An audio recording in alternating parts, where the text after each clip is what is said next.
The challenge of brands today.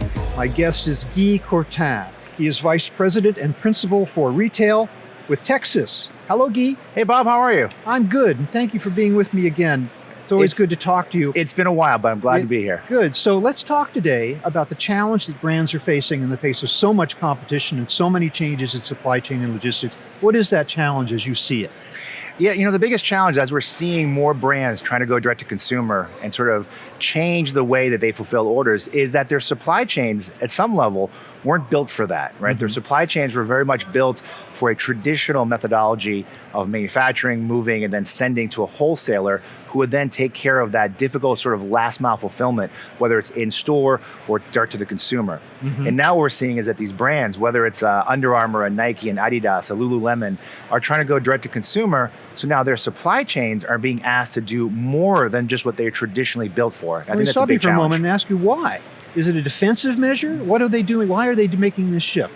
I think a part of it is it's both defensive and offensive. I think they recognize that to get better customer interaction, better lifetime customer value, mm-hmm. they need themselves to touch us, the customer. And what I mean by that is when I order a product, they realize that why am I letting a third party fulfill that order? Or why am I letting you go to someone else's store to touch and see that item and then potentially purchase it? Mm-hmm. Why can't I, as the brand, do that myself? Now, I'm not going to completely abandon my traditional wholesale methodology, but I all of a sudden, as a brand, realize there's a lot of value in me being able to service that customer myself. There's a lot of data coming out of that. There's a lot of way for me to capture incremental revenue as I proceed. Mm-hmm. So I think there's a lot of attractiveness to that. And let's face it, traditional retail, whether it's a Costco or a Target, they themselves are creating their own private label. Yeah. So all of a sudden now the retailer is saying, well, wait a minute, I don't want to just resell someone else's product. I want to sell my own product. I want to capture that revenue myself. I want to capture all that margin.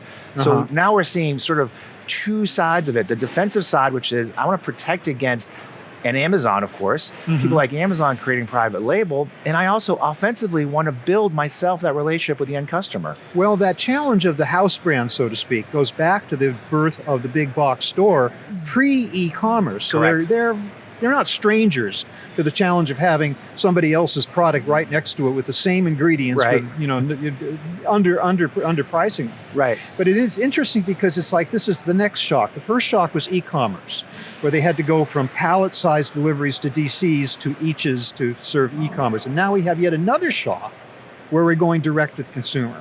And so Amazon is kind of the enemy in a way. It's the facilitator, but also the enemy, is it not? Because it kind of stands between the brand and the consumer? It is. It's the frenemy, maybe even worse, not even frenemy. It's probably more just, as you said, it's legendary of Amazon taking products that do very well and then they themselves creating mm-hmm. their own private label under some other strange name that you never know is an Amazon brand. Right. Because Amazon's quite smart. Instead of saying, hey, this is the Amazon shoe. Like there's a famous story with Birkenstock where they basically just created a Birkenstock knockoff mm-hmm. because Birkenstock wouldn't sell through Amazon. And all of a sudden Amazon and Birkenstock was forced to do something different. Mm-hmm. So yes, that defensively, and we're seeing that, and it's interesting you say that because I remember as a kid, and I'm going to date myself here, but we always thought of the generic store brands as, the low cost brand. Yeah. All this joke like, oh, you get the beer, it's just a white can that says beer on it, right? Yeah. And why would I buy that instead of going to buy Sam Adams? Yeah. But now what's interesting is that we see the quality go up. So I think a lot of people become more loyal to that brand of the retailer. So the manufacturers themselves, the true brands, mm-hmm. have to be defensive against that because they don't want to lose the market share, but they don't want to lose that intimacy with a customer. But I think offensively, they also realize that, things are very fluid. We as consumers now are becoming much more open to shopping different channels, to accepting potentially unknown brands or different brands mm-hmm. because we look at reviews. We look at, we understand we can return products. We understand things are not finite. So I think as a brand, right? So we have a really great example. We have a client, Red Wing Shoes, who's doing this, and it's really fascinating.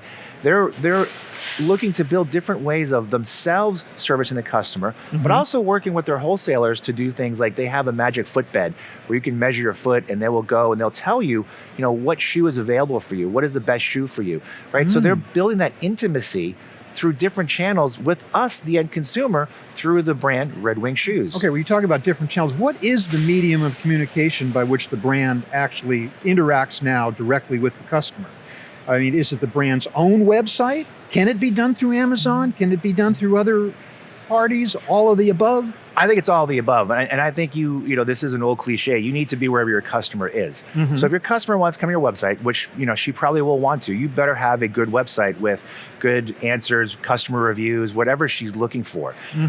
Old-fashioned call centers, right? I think brands, this is another part that's interesting, is that 20 years ago, brands maybe had a call center, but it was very minimal. They always relied on the retailer to handle that. Well, now the brands themselves need to create that sort of environment, have a call center, old-fashioned call center. You need to be on social media, obviously. You need to, talk to the influencers. I hate to say it, when I think about it, I kind of roll my eyes because, these 20-year-old kids who are millionaires because they're influencing. You can't get around it. You can't get around it. They're there, so embrace it. But you need to be there. And guess what? You need to be in the physical world too. Right. So you need to be, yes, you could have like a Sephora, store within a store, but you also need like a Red Wing or others to have your own stores. Right. Now, it doesn't mean that you abandon your other relationships with your wholesalers. It doesn't mean that you don't have relationships like a Casper, for example, who sells their mattresses through a Target, but also have their own stores. So I think you have to be able to have that blended strategy of being where your customer, where she's going to be in the digital world. And B, you need to have a physical strategy. You can no longer just rely on your wholesale partners, but you also don't necessarily just to run out and say, I'm going to create 500 stores tomorrow, because that might not be the strategy Interesting either. You should mention like Casper and things like that, because a lot of these companies start out as pure e-commerce brands. Correct. And then maybe they suddenly realize, hey, we actually need a few stores because people need to come in and look at our stuff. So these are the new upstarts. I don't know. I mean, how does the old brand like stay hip? And because everybody, everyone's attention is to the new thing. It is. And how do you renew that type of image? You're absolutely right, Bob. And I think that's the challenge with everything. And it doesn't, we talk about Casper, but you look at like Warby Parker and glasses, you look at Allbirds and sneakers, right? You look at Bonobos with clothing, right? All these digitally native brands who are now coming in and doing physical stores. And are they the new kids on the block? Yes, at some level. But that's retail in general. Right? Retail in general is we always have to stay fresh, regardless of it's coming from the digital world or the physical world. You just go back a few years, I mean, maybe more than a few years, but I remember when Under Armour started and people were like, well, who are these little upstarts, right? They make these, these tight-fitting shirts and all this, and Nike and Adidas and New Balance and all that are gonna clean their clock. Well, look what happened. Right, they captured some market, they captured some ideas, and now they've expanded. Now they are seen as sort of a standard bearer in the footwear and athletic world with the Nikes and the Adidas of the world. All of a sudden, you have kind of like Allbirds pop up for sneakers, right? Oh, now On running shoes out of Switzerland, right? So you always have this rebirth of new brands, and then you have the older brands who themselves have to go through rebirths. I look at a company close to me in Boston, New Balance, you go back 10, 15 years, they looked like they were dead. You look back 30 years, they were the hot thing, right? And then they went through some hard times, and now they're back again. So I think you will constantly see that. And of course, not everyone is going to make it. And I think we're seeing that, with the traditional brands who are also trying to go through some of that and competing with the digital players.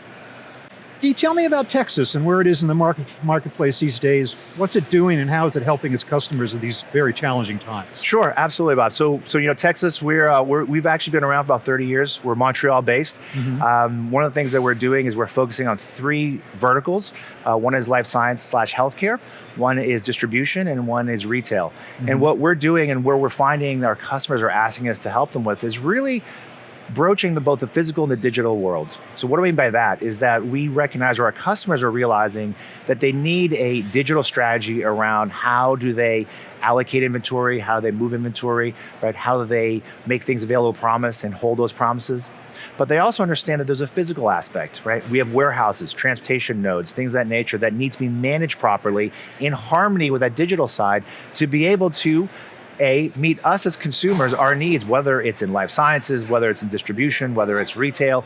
And we're really finding a lot of success in helping our customers do that. And one of the things I will say from the retail side, we're seeing a lot of things evolve, and where we're helping is this movement towards the store and the distribution center becoming one, if you will, when it comes to fulfilling orders, whether it's e-com or in person. I'm really excited about that. Guy Courtin, it's always great to speak with you, and today about the challenge of brands. Thank you so much for talking to me again. Thank you, always a pleasure. Thanks. I've been speaking with Guy Courtin of Tecsys. Thank you very much for watching.